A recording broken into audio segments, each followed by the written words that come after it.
So students, here the next topic, some other mode of nutrition. Some other mode of nutrition में हमारा पहला है insectivorous plant. Insectivorous plant is a type of plants which who depends upon insects for their nutrition. Okay? तो insectivorous plants वैसे plants होते हैं जो अपने nutrition के लिए किसी insects पे depend होते हैं. ठीक है? ये मतलब इंसेक्ट्स को ट्रैप्स करते हैं और उसका प्रोटीन्स को डाइजेस्ट करते हैं. ठीक है, तो इंसेक्टिवोरस प्लांट्स को हम लोग पार्शियल हेटेरोट्रॉपिक्स मोड ऑफ न्यूट्रिशन भी कहते हैं, क्योंकि ये प्लांट्स ऐसे प्लांट्स होते हैं जो कि पार्शियली अपना न्यूट्रिशन इंसेक्ट से गेट करते हैं और पार्शियली अपना न्यूट्रिशन ये क्लोरोफिल यानी कि फोटोसिंथेसिस प्रोसेस या एटमॉस्फेयर या सॉइल से गेट करते हैं. ठीक है, इसलिए इस प्लांट्स को हम लोग पार्शियल हेटेरोट्रॉपिक्स प्लांट्स भी कहते हैं. ठीक है, तो इंसेक्टिवोरस प्लांट्स का एग्जांपल आ जाएगा pitcher plants. Okay, pitcher plants का लीफ जो है ये पीचर लाइक स्ट्रक्चर होता है. ओके, पीचर लाइक स्ट्रक्चर मतलब मटके के शेप का होता है ये. तो इस पीचर्स लाइक शेप में आप अपर पार्ट्स इसका देखोगे, upper parts is a lid. Okay, when any insects come near it the lids automatically closed. ठीक है, जब कोई इंसेक्ट यहाँ पे आता है तो ये लीड बंद हो जाता है और इंसेक्ट इस पीचर्स में आ गिरता है. ठीक है, और इस पीचर्स में क्या होता है कि एक हेयर इनसाइड पीचर्स मतलब हेयर बने होते हैं डाउनवर्ड्स की ओर. वो हेयर्स में वो इंसेक्ट फंसकर जो है अपना दम तोड़ देता है. ठीक है, और इस the wall of the pitchers secretes digestive juice which digests the protein from the insects. Okay? तो ये जो है हमारा पीचर्स प्लांट्स का लीफ का मॉडिफाइड पिक्चर है. ओके, इसमें आप लोग समझ सकते हो किस तरह से इंसेक्ट्स आता है, ट्रैप होता है और किस तरह से लिड बंद होता है और उस इंसेक्ट्स जो है इसका हेयर यानी कि डाउनवर्ड्स हेयर्स में फंस जाता है और दम तोड़ देता है और उस इंसेक्ट्स के प्रोटीन को ये प्लांट्स डाइजेस्ट कर लेता है. ठीक है, इस प्लांट्स को हम लोग इसलिए कार्निवोरस प्लांट भी कहते हैं. ठीक है, तो इंसेक्टिवोरस का एक एग्जांपल पीचर्स प्लांट है, दूसरा एग्जांपल इसका है सनड्यू. ओके, तो सनड्यू और पीचर्स प्लांट दोनों इंसेक्ट्स को कैप्चर करते हैं और उनसे फूड गेट करते हैं.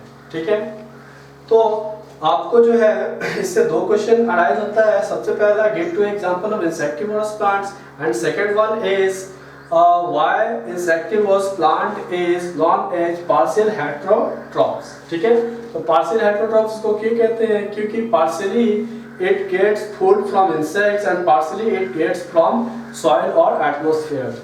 ओके, तो हम लोग इंसेक्टिवोरस प्लांट्स के बाद देखते हैं सिम्बायोटिक प्लांट्स क्या होता है. सिम्बायोटिक प्लांट देखिए two different species of plants, यानी कि सिम्बायोटिक प्लांट उसे कहते हैं जहां पे दो डिफरेंट स्पीसीज, दो डिफरेंट प्रजातियों के प्लांट जो है एक साथ रहते हैं और एक दूसरे का हेल्प करते हैं to get nutrition and shelter. ठीक है, तो दो अलग तरह के प्लांट्स जो है एक साथ रहकर एक दूसरे को न्यूट्रिशन गेट करने में और शेल्टर प्रोवाइड करने में हेल्प करते हैं, उस टाइप के प्लांट्स को सिम्बायोटिक प्लांट कहते हैं.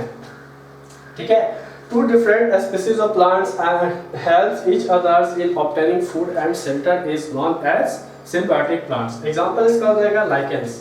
लाइकेंस मतलब क्या है? ये lichens is the combination of algae and fungi. ठीक है, तो एल्गी और फंजाई को हम लोग लाइकेंस कहते हैं. तो एल्गाई क्या करता है? एल्गाई जो है उसमें ग्रीन पिगमेंट्स होते हैं, तो एल्गाई फोटोसिंथेसिस का प्रोसेस करके फूड प्रिपेयर करता है और फंजाई में ग्रीन पिगमेंट्स नहीं पाए जाते हैं तो ये फोटोसिंथेसिस प्रोसेस नहीं कर पाता, इसलिए एल्गाई इसे फूड प्रोवाइड करता है और फंजाई इसे क्या करता है? शेल्टर प्रोवाइड करता है. ठीक है, इसलिए दोनों के बीच एक रिलेशन बन जाता है और इस दोनों को हम लोग सिम्बायोटिक प्लांट्स कहते हैं. ठीक है, तो lichens is an example of symbiotic plants. Next है आपका सिम्बायोटिक रिलेशनशिप. तो सिम्बायोटिक रिलेशनशिप क्या होता है? जिस तरह से दो प्लांट्स एक दूसरे के साथ रह के एक दूसरे को न्यूट्रिशन एंड शेल्टर प्रोवाइड करते हैं, सेम उसी तरह सिम्बायोटिक रिलेशनशिप है. इसमें दो प्लांट नहीं बल्कि दो ऑर्गेनिजम्स, आइदर प्लांट्स और एनिमल्स, जो है एक साथ रहकर एक दूसरे को न्यूट्रिशन एंड शेल्टर प्रोवाइड करते हैं, एक दूसरे का हेल्प करते हैं। इस तरह से एक दोनों ऑर्गेनिजम्स के बीच एक रिलेशनशिप बन जाता है। इस रिलेशनशिप को हम लोग सिम्बायोटिक रिलेशनशिप कहते हैं। ठीक है, two different organisms live together and helps each other through providing nutrition and shelters is known as symbiotic relationship। आप symbiotic relationship का एक एग्जांपल ले सकते हो, that is rhizobium।